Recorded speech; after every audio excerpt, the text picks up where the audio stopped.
શું થાય જ્યારે દેશની સરહદ સાચવતો એક જવાન મોતને માત આપીને પોતાના ઘરે પાછો ફરે અને તેને ખબર પડે કે જેના સહારે તે જીવતો હતો તે જ પત્ની રસ્તા પર ભીખ માંગી રહી છે? આ વાર્તા છે એક એવા આર્મી કમાન્ડોની જેણે દેશ માટે પોતાનું સર્વસ્વ અર્પણ કરી દીધું, પણ પોતાના જ ઘરમાં અપનોના વિશ્વાસઘાતથી તે હારી ગયો. જ્યારે જમીન અને પૈસાની લાલચ લોહીના સંબંધોને પણ ભૂલાવી દે છે, ત્યારે શરૂ થાય છે એક અત્યંત દર્દનાક સફર. શું તમે ક્યારેય વિચાર્યું છે કે હજારો કિલોમીટર દૂર દેશની રક્ષા કરતા જવાનની ગેરહાજરીમાં તેના પોતાના જ તેના પરિવાર સાથે કેવો ખેલ રમે છે? જો આ વાર્તા તમારું દિલ હચમચાવી દે તો વિડીયોને લાઇક, કોમેન્ટ અને સબસ્ક્રાઇબ જરૂર કરજો. આ કાળજું કંપાવી દે તેવી સ્ટોરી બાય કાઠિયાવાડી તમારી આંખોમાં ચોક્કસ આંસુ લાવી દેશે. વડોદરા શહેરની એ સવાર હંમેશા કરતાં થોડી અલગ હતી. નવલખી મેદાન પાસેના એક જૂના મકાનમાં રહેતો દિનેશ પટેલ આજે પોતાના જીવનની સૌથી મોટી સફર પર નીકળી રહ્યો હતો. બાળપણથી જ ભારતીય સેનામાં જોડાઈને દેશ માટે કંઈક કરી છૂટવાનું સપનું જોનાર દિનેશ આજે આર્મીમાં સિલેક્ટ થઈને કાશ્મીર બોર્ડર પર પોતાની ડ્યુટી જોઈન કરવા જઈ રહ્યો હતો. ઘરમાં તેના મોટા ભાઈ મહેશ, ભાભી કોમલ અને દિનેશની પત્ની કૃપા હતા. કૃપા અને દિનેશના લગ્નને હજુ માંડ 1 વર્ષ જ થયું હતું. કૃપા સ્વભાવે અત્યંત શાંત, સંસ્કારી અને પ્રેમાળ યુવતી હતી. તેણે હંમેશા દિનેશના સપનાને પોતાનું સપનું માન્યું હતું. દિનેશને જ્યારે દિલ્હી ટ્રેનિંગ માટે જવાનું હતું ત્યારે પૈસાની અછત ઊભી થઈ હતી. મોટા ભાઈ મહેશે તો હાથ અદ્ધર કરી દીધા હતા, પણ એ વખતે કૃપાએ પોતાના પિયરથી મળેલા તમામ દાગીના ચૂપચાપ વેચીને દિનેશના હાથમાં પૈસા મૂકી દીધા હતા. આજે જ્યારે દિનેશ પોતાની વર્દી પહેરીને આઈના સામે ઊભો હતો ત્યારે કૃપા તેની પાછળ ઊભી આંસુ લૂછી રહી હતી. દિનેશે પાછળ ફરીને કૃપાના બંને હાથ પકડ્યા અને કહ્યું હતું કે કૃપા, હું જાણું છું કે હું તને બહુ એકલી મૂકીને જઈ રહ્યો છું, પણ તું ચિંતા ના કરતી. મારા ગયા પછી મોટા ભાઈ અને કોમલ ભાભી તારું પૂરું ધ્યાન રાખશે. હું જલ્દીથી રજા લઈને પાછો આવીશ અને તારા બધા જ બલિદાનનું ઋણ ચૂકવીશ. કૃપાએ માત્ર હકારમાં માથું ધૂણાવ્યું હતું, પણ તેના હૃદયમાં એક અજીબસી ગભરામણ હતી. દિનેશ જ્યારે ઘરની બહાર નીકળ્યો ત્યારે કોમલ ભાભીએ પણ ખૂબ મીઠું બોલીને દિનેશને વિદાય આપી હતી. વડોદરા રેલવે સ્ટેશન પર દિનેશને વળાવવા આવેલી કૃપાની આંખોમાંથી આંસુ રોકાતા નહોતા. ટ્રેન જ્યારે પ્લેટફોર્મ છોડી રહી હતી ત્યારે દિનેશનો હાથ પકડીને દોડતી કૃપાને ખબર નહોતી કે આ વિદાય પછી તેની જિંદગી એક ભયાનક નરકમાં બદલાવા જઈ રહી છે. દિનેશના ગયા પછી શરૂઆતના 1-2 મહિના ઘરમાં બધું સામાન્ય ચાલ્યું. દિનેશ દર મહિને પોતાનો પૂરો પગાર મહેશના એકાઉન્ટમાં મોકલી આપતો, કારણ કે ઘરમાં બેંકના બધા વહીવટ મહેશ જ સંભાળતો હતો. પણ જેમ જેમ સમય પસાર થતો ગયો તેમ કોમલ ભાભીનો અસલી ચહેરો સામે આવવા લાગ્યો. વડોદરાના છાણી વિસ્તારમાં આવેલું આ બાપદાદાનું જૂનું પણ મોટું મકાન કોમલની આંખમાં પહેલેથી જ ખટકતું હતું. તે ઈચ્છતી હતી કે આખા મકાન પર માત્ર તેનો અને મહેશનો જ કબજો રહે. દિનેશ તો આર્મીમાં જતો રહ્યો હતો, એટલે હવે રસ્તાનો કાંટો માત્ર કૃપા હતી. કોમલે ધીમે ધીમે ઘરમાં કંકાસ શરૂ કર્યો. ઘરનું બધું જ કામ સવારના 5 વાગ્યાથી લઈને રાતના 11 વાગ્યા સુધી કૃપા પાસે કરાવવામાં આવતું. વાસણ, કપડાં, રસોઈ, સાફ સફાઈ બધું જ કૃપા કરતી. તેમ છતાં કોમલ તેને મેણાટોણા મારવાની એક પણ તક છોડતી નહોતી. તારો ધણી તો બોર્ડર પર મજા કરે છે અને અહીં તું અમારા રોટલા તોડે છે? આવા કઠોર શબ્દો કૃપાના કાળજાને વીંધી નાખતા. મહેશભાઈ સ્વભાવે અત્યંત નબળા અને પત્નીના ગુલામ હતા. તે ક્યારેય કોમલની સામે એક શબ્દ પણ બોલી શકતા નહોતા. કૃપા બધું જ મૂંગા મોઢે સહન કરતી, કારણ કે તેને દિનેશ પર પૂરો ભરોસો હતો. તે દરરોજ રાત્રે દિનેશના ફોનની રાહ જોતી. કાશ્મીરના એ કપરા વિસ્તારમાં નેટવર્ક બહુ ઓછું રહેતું, પણ જ્યારે પણ દિનેશનો ફોન આવતો કૃપા પોતાના બધા જ આંસુ છુપાવીને હસતા મુખે વાત કરતી. તે દિનેશને ક્યારેય ઘરની કોઈ તકલીફ નહોતી જણાવતી, કારણ કે તે નહોતી ઈચ્છતી કે બોર્ડર પર ફરજ બજાવતો તેનો પતિ ઘરની ચિંતામાં પોતાનું ધ્યાન ગુમાવે. આ જ તેની સૌથી મોટી ભૂલ સાબિત થઈ. એક દિવસ વડોદરામાં ભારે વરસાદ પડી રહ્યો હતો. વિશ્વામિત્રી નદીના પાણી ગાંડાતૂર બન્યા હતા અને આખું શહેર જાણે જળબંબાકાર થઈ ગયું હતું. કોમલે ઘણા સમયથી એક ભયાનક ષડયંત્ર રચી રાખ્યું હતું. તેણે મહેશને કાન ભંભેરણી કરીને મકાનના કાગળિયા પોતાના નામે કરાવી લીધા હતા. હવે તેને કૃપાની કોઈ જરૂર નહોતી. દિનેશના પૈસા તો મહેશના એકાઉન્ટમાં આવતા જ હતા. એ ગોજારી રાત્રે જ્યારે બહાર વીજળી કડાકા કરી રહી હતી ત્યારે કોમલે ઘરમાં એક મોટો તાઇફો ઊભો કર્યો. તેણે પોતાના જ સોનાના દાગીના સંતાડી દીધા અને કૃપા પર ચોરીનો આળ મૂક્યો. કૃપા રડતી રહી, કરગરી રહી, ગીતા પર હાથ મૂકીને સોગંદ ખાધા કે તેણે કોઈ ચોરી નથી કરી, પણ કોમલ તો જાણે ડાકણનો અવતાર બની ચૂકી હતી. તેણે મહેશને ઉશ્કેર્યો અને મહેશે પોતાની સગી ભાભી પર હાથ ઉપાડ્યો. કૃપાને ઢોર માર મારવામાં આવ્યો. તેનો મોબાઈલ ફોન પણ છીનવી લેવામાં આવ્યો, જેથી તે દિનેશ કે પોતાના પિયર સંપર્ક ન કરી શકે. રાતના 12 વાગે એ ધોધમાર વરસાદમાં કોમલે કૃપાને વાળ પકડીને ઘરની બહાર કાઢી મૂકી અને દરવાજો અંદરથી બંધ કરી દીધો. કૃપા વરસાદમાં પલળતી ઘરના દરવાજે માથું પછાડતી રહી. ભાભી, મને કાઢી ના મૂકો, મારો કોઈ વાંક નથી, હું ક્યાં જઈશ આટલી રાત્રે, મને મારા દિનેશ પાસે રહેવા દો. પણ અંદરથી કોઈ અવાજ ના આવ્યો. એ રાત્રે વડોદરાના રસ્તાઓ પર એક આર્મી જવાનની પત્ની અનાથની જેમ ભટકી રહી હતી. તેનું પિયર બહુ દૂર એક નાના ગામડામાં હતું અને રાતના સમયે ત્યાં પહોંચવું અશક્ય હતું. ઉપરથી તેની પાસે ₹1 પણ નહોતો. કૃપા આખી રાત વરસાદમાં ભીંજાતી રહી. સવાર પડતા સુધીમાં તેની હાલત એકદમ કફોડી થઈ ગઈ હતી. તે ગોત્રી વિસ્તારથી ચાલતી ચાલતી રેલવે સ્ટેશન તરફ પહોંચી ગઈ. દિવસો સુધી તે ભૂખી તરસી ભટકતી રહી. કોઈકવાર કોઈ મંદિરમાં પ્રસાદ ખાઈ લેતી, તો કોઈકવાર કચરા પેટીમાંથી ફેંકેલો ખોરાક જોઈને તેની આંખો ભરાઈ આવતી. તે કોઈની પાસે ભીખ માંગી શકતી નહોતી, કારણ કે તેનામાં એક રાજપૂતાણી જેવું ખુદદાર લોહી હતું. તેણે નક્કી કર્યું કે તે ભીખ નહીં માંગે. રેલવે સ્ટેશનના પ્લેટફોર્મ નંબર 1ની બહાર, જ્યાં રોજ હજારો લોકોની અવરજવર રહેતી, ત્યાં તેણે એક ખૂણો શોધી લીધો. સવારે વહેલા ઉઠીને તે આસપાસના લીમડાના ઝાડ પરથી ડાળખીઓ તોડી લાવતી અને તેનું દાંતણ બનાવીને વેચવા લાગી. સાથે પ્લાસ્ટિકની બોટલોમાં પીવાનું ચોખ્ખું પાણી ભરીને મુસાફરોને વેચતી.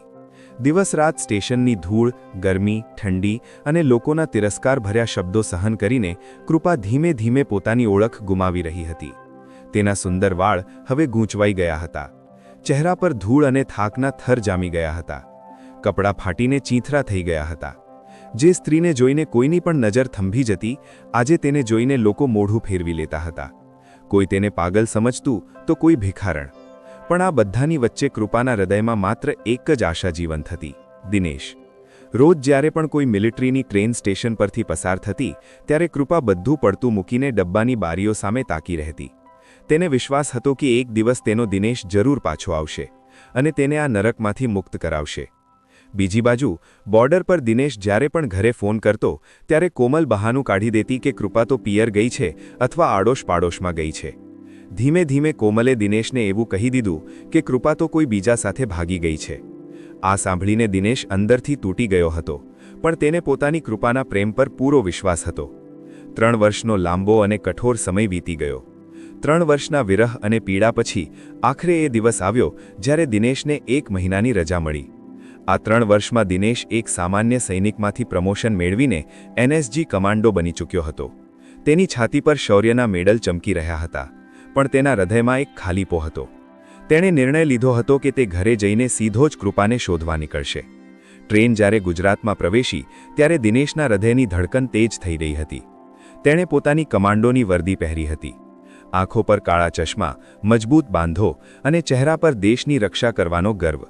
ટ્રેન ધીમે ધીમે વડોદરા જંકશનના પ્લેટફોર્મ નંબર 1 પર આવીને ઊભી રહી. એપ્રિલ મહિનાની સખત ગરમી હતી.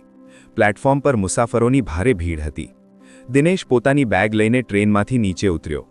વડોદરાની માટીની મહેક શ્વાસમાં ભરતા જ તેને કૃપા સાથે વિતાવેલી જૂની યાદો તાજી થઈ ગઈ. ગરમીના કારણે તેનું ગળું સુકાઈ રહ્યું હતું. તેણે આસપાસ નજર દોડાવી કે ક્યાંક પાણીની બોટલ મળી જાય.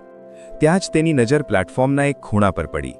એક અત્યંત દુબળી, પાતળી, મેલા ઘેલા અને ફાટેલા કપડાં પહેરેલી સ્ત્રી, જેના વાળમાં ગૂંચ પડી હતી અને ચહેરો ધૂળથી ખરડાયેલો હતો, તે પોતાના હાથમાં કેટલીક જૂની પાણીની બોટલો લઈને મુસાફરો પાસે જઈ રહી હતી.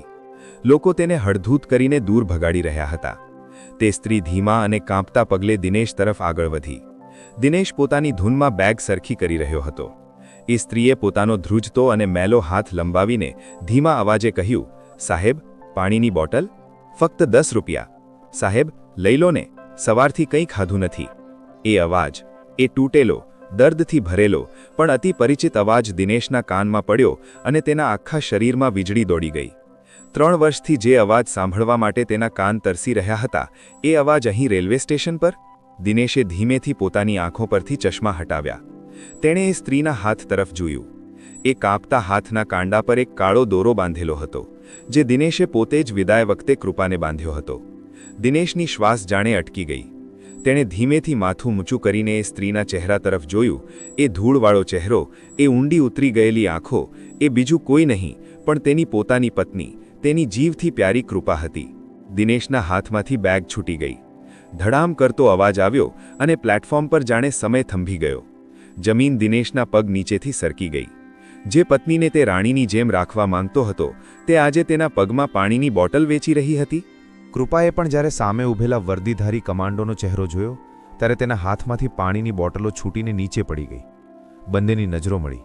3 વર્ષનો વનવાસ, 3 વર્ષની યાતનાઓ, ભૂખ, તરસ, અપમાન અને અનહદ દર્દ એ એક જ ક્ષણમાં બંનેની આંખોમાંથી આંસુ બનીને વહેવા લાગ્યા. કૃપા કંઈ બોલી ન શકી. તે બસ દિનેશના પગ પાસે જમીન પર ફસડાઈ પડી અને ધ્રુસકે ધ્રુસકે રડવા લાગી. વડોદરા રેલવે સ્ટેશનના પ્લેટફોર્મ નંબર 1 પર જાણે સમય થંભી ગયો હતો. આસપાસ સેંકડો મુસાફરોની ભીડ, ટ્રેનોના હોર્નનો અવાજ અને કૂલીઓની બૂમાબૂમ વચ્ચે પણ દિનેશ માટે આખી દુનિયા શાંત થઈ ગઈ હતી. તેના કાનમાં માત્ર કૃપાના ડુસકા સંભળાઈ રહ્યા હતા. જે પત્નીને તેણે પોતાના હૃદયની રાણી બનાવીને રાખી હતી, જેના માટે તે બોર્ડર પર બરફની કાતિલ ઠંડીમાં પણ છાતી કાઢીને ઊભો રહેતો હતો, તે આજે ભિખારણની જેમ તેના પગ પાસે બેસીને ધ્રુજી રહી હતી. દિનેશના મજબૂત, પથ્થર જેવા કમાન્ડો શરીરની તાકાત જાણે હણાઈ ગઈ. તે ધીમેથી પોતાના ઘૂંટણીએ બેસી ગયો. તેના કાપતા હાથ કૃપાના ધૂળથી ખરડાયેલા ચહેરા તરફ લંબાયા. કૃપા એટલી હદે ડરી ગઈ હતી અને લઘર-વઘર હાલતમાં હતી કે તેણે શરમથી પોતાનો ચહેરો છુપાવવાનો પ્રયાસ કર્યો. ના, મને અડશો નહીં, હું બહુ મેલી છું, મારા કપડાં ગંદા છે. કૃપાના આ શબ્દોએ દિનેશના કાળજાના ટુકડે ટુકડે કરી નાખ્યા. તેણે કોઈની પણ પરવા કર્યા વગર, પોતાની દેશની શાન સમાન વર્દીની પણ ચિંતા કર્યા વિના કૃપાને પોતાની મજબૂત બાથમાં ભીંસી લીધી. 3 વર્ષનો વનવાસ, 3 વર્ષની પીડા અને 3 વર્ષનો અત્યાચાર એ એક આલિંગનમાં પીગળી રહ્યો હતો. પ્લેટફોર્મ પર ઊભેલા લોકો આ દ્રશ્ય જોઈને સ્તબ્ધ હતા. એક કદાવર આર્મી કમાન્ડો એક ફાટેલા કપડાવાળી પાણી વેચતી સ્ત્રીને છાતીએ લગાડીને ધ્રુસકે ધ્રુસકે રડી રહ્યો હતો. દિનેશના આંસુ કૃપાના મેલા વાળ પર પડી રહ્યા હતા. કૃપા, મારી કૃપા, આ શું હાલત કરી નાખી છે તે તારી? હું તને રાણી બનાવીને ગયો હતો અને તું? મને માફ કરી દે મારી દીકરી, મને માફ કરી દે. દિનેશના ગળામાંથી નીકળતો આ અવાજ કોઈ સામાન્ય માણસનો નહોતો, પણ એક એવા યોદ્ધાનો હતો જે દુશ્મનો સામે ક્યારેય ઝૂક્યો નહોતો, પણ પોતાની પત્નીની આ હાલત જોઈને સાવ તૂટી ગયો હતો. થોડીવાર પછી દિનેશે પોતાની જાતને સંભાળી. તેણે કૃપાને પોતાના બંને હાથના ટેકે ઊભી કરી. કૃપાના પગમાં ચપ્પલ પણ નહોતા. ઉનાળાની આકરી ગરમીમાં પ્લેટફોર્મના ધગધગતા પથ્થરો પર તેના પગમાં પડેલા ચીરા અને લોહીના નિશાન દિનેશની આંખોમાં અંગારા ભરી રહ્યા હતા. તેણે તરત જ પોતાની પીઠ પર રહેલી કમાન્ડો બેગ ખોલી, તેમાંથી પોતાની એક સાફ ટી-શર્ટ કાઢી અને કૃપાના ફાટેલા ખભા પર ઓઠાડી દીધી. આસપાસ ભેગા થયેલા લોકોને દિનેશે એક કડક નજરથી જોયા અને ભીડ આપોઆપ વિખેરાઈ ગઈ. તે કૃપાનો હાથ પકડીને તેને સ્ટેશનની બહાર લઈ આવ્યો. વડોદરાના ટ્રાફિક અને કોલાહલ વચ્ચે તેણે એક ઓટો રિક્ષા પકડી અને સીધો સયાજીગંજ વિસ્તારની એક સારી હોટલમાં પહોંચ્યો. હોટલના રિસેપ્શન પર ઊભેલો સ્ટાફ કૃપાની હાલત જોઈને અચકાયો, પણ દિનેશની એનએસજી કમાન્ડોની વર્દી અને તેની આંખોમાં દેખાતો ગુસ્સો જોઈને કોઈની કંઈ બોલવાની હિંમત ન ચાલી. રૂમમાં પહોંચ્યા પછી દિનેશે કૃપાને બાથરૂમમાં જવા કહ્યું. કૃપા, તું ગરમ પાણીથી સ્નાન કરી લે, હું તારા માટે નવા કપડાં અને જમવાનું લઈને આવું છું. કૃપા હજુ પણ આઘાતમાં હતી. તેને વિશ્વાસ જ નહોતો થતો કે તેનો દિનેશ પાછો આવી ગયો છે. બાથરૂમના અરીસામાં જ્યારે કૃપાએ પોતાનો 3 વર્ષ પછી ચહેરો જોયો, ત્યારે તે પોતે જ ડરી ગઈ. તે અડધો કલાક સુધી શાવર નીચે ઊભી રહી અને પોતાના શરીર પર જામેલો ધૂળ અને અપમાનનો મેલ સાફ કરતી રહી. બહાર દિનેશના મગજમાં વિચારોનું વાવાઝોડું ચાલી રહ્યું હતું. તેણે તરત જ બજારમાંથી કૃપા માટે સુંદર કપડાં, ચપ્પલ અને ખાવાનો સામાન મંગાવ્યો. જ્યારે કૃપા સાફ કપડાં પહેરીને બહાર આવી, ત્યારે તે જૂની કૃપા તો નહોતી લાગી રહી, પણ તેના ચહેરા પર એક હાશકારો ચોક્કસ હતો. દિનેશે પોતાના હાથે તેને જમાડી. કૃપા ભૂખી સિંહણની જેમ જમી રહી હતી. કોળીઓ ગળતા ગળતા તે રડી પડતી હતી. દિનેશ માત્ર તેને જોઈ રહ્યો હતો. તેનું લોહી ઉકળી રહ્યું હતું. જમી લીધા પછી જ્યારે કૃપા પલંગ પર બેઠી, ત્યારે દિનેશે તેના બંને હાથ પોતાના હાથમાં લીધા અને અત્યંત ગંભીર અવાજે પૂછ્યું, હવે મને એક વાત સાચી કહેજે કૃપા, એવું તે શું થયું કે મારા ઘરની લક્ષ્મીને વડોદરાના રેલવે સ્ટેશન પર પાણી વેચવાનો વારો આવ્યો? મોટા ભાઈ અને કોમલ ભાભીએ તારી સાથે શું કર્યું?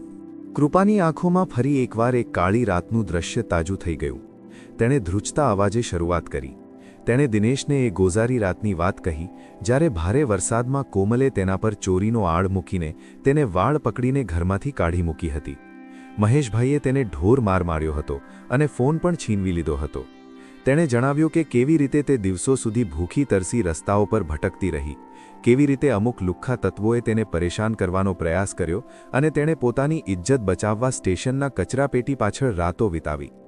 કૃપાએ એ પણ કહ્યું કે કોમલ ભાભીએ આખા મહોલ્લામાં એવી અફવા ફેલાવી દીધી હતી કે કૃપા કોઈ બીજા પુરુષ સાથે ભાગી ગઈ છે, જેથી કોઈ તેને મદદ ન કરે. દિનેશ, મેં મરવાનો પણ પ્રયાસ કર્યો હતો, વિશ્વામિત્રીના બ્રિજ પરથી કૂદીને, પણ મને તારો ચહેરો યાદ આવ્યો. મને વિશ્વાસ હતો કે મારો કમાન્ડો એક દિવસ ચોક્કસ આવશે, એટલે હું જીવતી રહી. મેં ભીખ ન માંગી, મેં દાંતણ અને પાણી વેચીને મારી આબરૂ સાચવી. આટલું બોલતા બોલતા કૃપા દિનેશની છાતીમાં મોં છુપાવીને ધ્રુસકે ધ્રુસકે રડી પડી. દિનેશનું આખું શરીર ક્રોધથી કાપી રહ્યું હતું. તેણે પોતાના દાંત એટલા જોરથી ભીંસ્યા કે તેના જડબાના સ્નાયુઓ ખેંચાઈ ગયા. તેની મુઠ્ઠીઓ વળી ગઈ. દેશના દુશ્મનોને વીંધી નાખનારા કમાન્ડો આજે પોતાના જ લોહીના સંબંધોની ગદ્દારી જોઈને અંદરથી સળગી ઉઠ્યો હતો. તેણે કૃપાના માથે હાથ ફેરવતા કહ્યું, "તેં તારી આબરૂ બચાવી લીધી કૃપા, પણ હવે એ પાપીઓ પોતાની આબરૂ નહીં બચાવી શકે. જે વરસાદની રાત્રે કોમલે તને રસ્તા પર ફેંકી હતી, એ જ રસ્તા પર આજે હું એમને ભીખ માંગતા ન કરી દઉં તો મારું નામ દિનેશ કમાન્ડો નહીં." દિનેશની આંખોમાં હવે કોઈ લાગણી નહોતી, માત્ર અને માત્ર બદલાની આગ હતી. તેણે તરત જ પોતાનો ફોન કાઢ્યો અને વડોદરા પોલીસ ક્રાઇમ બ્રાન્ચમાં ફરજ બજાવતા પોતાના એક ખાસ મિત્ર ઇન્સ્પેક્ટર રાઠોડને ફોન લગાવ્યો. તેણે ટૂંકમાં બધી વાત કહી અને માત્ર એટલું જ માંગ્યું, "રાઠોડ, મને અડધા કલાકમાં છાણીવાળા મારા ઘરે પોલીસની 2 ગાડીઓ જોઈએ. આજે એ ઘરમાં કોઈ કાયદો નહીં, મારો કાયદો ચાલશે. તું બસ બહાર ઊભો રહીને તમાશો જોજે." સાંજના 4 વાગ્યાનો સમય હતો. છાણી વિસ્તારમાં આવેલું એ જૂનું મકાન, જેને મહેશ અને કોમલે પચાવી પાડ્યું હતું, ત્યાં એકદમ શાંતિ હતી. કોમલ ભાભી સોફા પર બેસીને ટીવી પર સિરિયલ જોઈ રહ્યા હતા અને મહેશ આરામથી ચા પી રહ્યો હતો. દિનેશના પૈસા પર આ બંને જણા લીલા લહેર કરી રહ્યા હતા. તેમને એમ જ હતું કે દિનેશને તો કાયમ માટે એવું જ લાગશે કે કૃપા ભાગી ગઈ છે અને તે ક્યારેય પાછો નહીં ફરે. અચાનક ઘરના મુખ્ય લાકડાના દરવાજા પર એક ભયંકર જોરદાર લાત પડી. ધડામ કરતો અવાજ આવ્યો અને મજબૂત દરવાજાનો આગળો તૂટીને ફંગોળાઈ ગયો. કોમલના હાથમાંથી ચાનો કપ નીચે પડી ગયો અને મહેશ ગભરાઈને ઊભો થઈ ગયો. દરવાજાની વચ્ચે એક કાળો પડછાયો ઊભો હતો. એ બીજું કોઈ નહીં પણ પૂરી એનએસજી વર્દીમાં આંખોમાં મોતનો સામાન લઈને ઊભેલો દિનેશ હતો અને તેની બરાબર પાછળ ઊભી હતી કૃપા. કૃપાને આટલા સારા કપડામાં અને દિનેશ સાથે જોઈને કોમલ અને મહેશના પગ નીચેથી જમીન નહીં, આખું પાતાળ ખસી ગયું. તેમના ચહેરાનું નૂર ઉડી ગયું. મહેશના ગળામાંથી અવાજ નહોતો નીકળતો. દિનેશ, તું ક્યારે આવ્યો? અને આ કૃપા?" મહેશ માંડ માંડ હકળાતો બોલી શક્યો. દિનેશ ધીમા પણ અત્યંત ભયાનક પગલે ઘરની અંદર દાખલ થયો. તેના બૂટનો અવાજ આખા ઘરમાં પડઘાઈ રહ્યો હતો. તેણે આસપાસ નજર કરી. ઘરમાં નવું ફર્નિચર, નવું ટીવી, બધું જ દિનેશના પૈસે આવેલું હતું. દિનેશે કોઈ જ બૂમાબૂમ ન કરી. તેની શાંતિ કોઈ મોટા તોફાન પહેલાંની શાંતિ હતી. તે સીધો મહેશની પાસે ગયો અને તેની કોલર પકડીને તેને એક જ ઝાટકે હવામાં ઊંચો કરી દીધો. "મોટા ભાઈ, મેં આ ઘરની લક્ષ્મી તમારા ભરોસે મૂકી હતી અને તમે મારી લક્ષ્મીને સ્ટેશન પર ભિખારણ બનાવી દીધી." દિનેશનો અવાજ એટલો નીચો અને કાતિલ હતો કે મહેશની હવા નીકળી ગઈ. કોમલ ગભરાઈને રસોડા તરફ ભાગવા ગઈ, પણ દિનેશે એક ખુરશી જોરથી રસોડાના દરવાજા પર મારી અને રસ્તો બંધ કરી દીધો. "ભાભી, ક્યાં ભાગો છો? એ રાત્રે વરસાદમાં મારી કૃપા ભાગવા માંગતી હતી ત્યારે તમે દરવાજો બંધ કરી દીધો હતો ને? આજે આ ઘરના બધા જ દરવાજા મેં બંધ કરી દીધા છે." કોમલ હવે જમીન પર બેસી ગઈ હતી. તેના હાથ જોડાવા લાગ્યા. "દિનેશ ભાઈ, મારી ભૂલ થઈ ગઈ, મને માફ કરી દે. આ તારા ભાઈએ જ મને ચડાવી હતી." કોમલે તરત જ પોતાનો વાંક મહેશ પર ઢોળવાનો પ્રયાસ કર્યો. દિનેશે મહેશને જમીન પર પછાડ્યો. બહાર આખા મહોલ્લાના લોકો ભેગા થઈ ગયા હતા. પોલીસની 2 ગાડીઓ પણ સાયરન વગાડતી આવી પહોંચી હતી. ઇન્સ્પેક્ટર રાઠોડ દરવાજા પાસે ઊભા રહીને બધું જોઈ રહ્યા હતા. દિનેશે પોતાના ખિસ્સામાંથી એક કાગળ કાઢ્યો. આ એ બેંક સ્ટેટમેન્ટ હતું જેમાં સાબિત થતું હતું કે છેલ્લા 3 વર્ષથી દિનેશનો પૂરો પગાર મહેશના ખાતામાં જતો હતો. દિનેશે એ કાગળ મહેશના મોઢા પર મારતા કહ્યું, "મારા પરસેવાના, મારા લોહીના પૈસા પર તેં જલસા કર્યા મહેશ. તે મારા બાપ દાદાનું આ ઘર છેતરપિંડીથી તારા નામે કર્યું. મને બધી જ ખબર પડી ગઈ છે. પોલીસ બહાર ઊભી છે. આ ફ્રોડ કેસમાં તમને બંનેને આખી જિંદગી જેલના સળિયા ગણાવવાની તાકાત રાખું છું, પણ ના, જેલ તો તમારા માટે બહુ નાની સજા કહેવાય. દિનેશે કૃપા તરફ જોયું. કૃપાની આંખોમાં હવે ડર નહોતો, પણ પોતાના પતિ પરનો ગર્વ હતો. દિનેશે કોમલ અને મહેશને આદેશ આપ્યો, તમારી પાસે માત્ર 5 મિનિટ છે. પહેરેલા કપડે આ ઘરની બહાર નીકળી જાઓ. આ ઘરમાં રહેલી એક પણ સોય પર હવે તમારો કોઈ હક નથી. જો એક પણ વસ્તુને હાથ લગાડ્યો છે તો આ કમાન્ડોના હાથ બહુ ખરાબ રીતે ચાલશે. કોમલ હવે કૃપાના પગ પકડવા લાગી. કૃપાબેન, મને બચાવી લો, મને રસ્તા પર ના કાઢો. પણ કૃપાએ પાછળ હટીને જવાબ આપ્યો, ભાભી, જ્યારે હું તમારા પગ પકડીને રડતી હતી ત્યારે તમને મારી દયા નહોતી આવી. આજે મારો ભગવાન પાછો આવી ગયો છે. હવે તમારા પાપનો ઘડો ભરાઈ ચૂક્યો છે. મહેશ અને કોમલ રડતા કરગતા પહેરેલા કપડે એ ઘરમાંથી બહાર નીકળ્યા. મહોલ્લાના જે લોકોએ કૃપાને કાઢી મૂકતી વખતે આંખ આડા કાન કર્યા હતા, તે જ લોકો આજે કોમલ અને મહેશ પર થૂંકી રહ્યા હતા. પોલીસની હાજરીમાં આખો તમાશો પૂરો થયો. ઇન્સ્પેક્ટર રાઠોડે દિનેશના ખભા પર હાથ મૂકીને કહ્યું, દિનેશ, તે એકદમ સાચો ફેંસલો લીધો. આવા સ્વાર્થી સગા કરતા તો સાપ સારા. જો તારે લીગલ એક્શન લેવા હોય તો હું ઊભો છું. દિનેશે આભાર માનતા કહ્યું, ના રાઠોડ, હવે આ 2 ભિખારીઓ વડોદરાના રસ્તા પર ભટકશે એ જ એમની સૌથી મોટી સજા છે. ઘર હવે ખાલી હતું. આખું ઘર વેરવિખેર પડ્યું હતું. પણ આજે એ ઘરમાં વર્ષો પછી શાંતિ હતી. દિનેશે દરવાજો બંધ કર્યો. તે ધીમેથી કૃપા પાસે ગયો. તેણે કૃપાના કપાળ પર એક પવિત્ર ચુંબન કર્યું. મારી કૃપા, તે બહુ મોટું યુદ્ધ લડ્યું છે. મારા કાશ્મીરના યુદ્ધ કરતાં પણ મોટું યુદ્ધ તે અહીં એકલીએ લડ્યું છે. પણ હવે ક્યારેય કોઈની તાકાત નથી કે તારી આંખમાં એક પણ આંસુ લાવી શકે. કૃપા દિનેશની છાતીમાં સમાઈ ગઈ. બહાર ઢળતો સૂરજ જાણે તેમના જીવનના નવા સૂર્યોદયની સાક્ષી પૂરી રહ્યો હતો. પૈસા અને જમીનની લાલચે લોહીના સંબંધોને ભલે બાળીને રાખ કરી દીધા હતા, પણ એક સાચા પ્રેમ અને અતૂટ વિશ્વાસ સામે દુનિયાની કોઈ તાકાત જીતી શકતી નથી. વડોદરાના એ જૂના મકાનમાં આજે એક કમાન્ડો અને તેની રાણી ફરીથી પોતાની નવી દુનિયા વસાવી રહ્યા હતા. મિત્રો, સંબંધોમાં જ્યારે સ્વાર્થ પ્રવેશે છે ત્યારે માણસ પોતાની માનવતા ભૂલી જાય છે. દિનેશ અને કૃપાની આ વાર્તા આપણને શીખવે છે કે સમય ભલે ગમે તેટલો ખરાબ કેમ ન હોય, જો સત્ય અને વિશ્વાસ તમારી સાથે છે તો જીત હંમેશા તમારી જ થાય છે. આ કઠોર દુનિયામાં પારકા પોતાના થઈ જાય છે અને પોતાના પારકા. તમને આ વાર્તા કેવી લાગી? શું દિનેશે મહેશ અને કોમલ સાથે જે કર્યું તે યોગ્ય હતું? તમારા વિચારો કમેન્ટમાં જરૂર જણાવજો. જો આ કહાનીએ તમારા દિલને સ્પર્શ કર્યો હોય તો વિડીયોને લાઇક કરો અને તમારી પોતાની ચેનલને સબસ્ક્રાઇબ કરવાનું ભૂલતા નહીં. ફરી મળીશું આવી જ એક હચમચાવી દેનારી વાર્તા સાથે. ત્યાં સુધી જય હિન્દ, જય જય ગરવી ગુજરાત.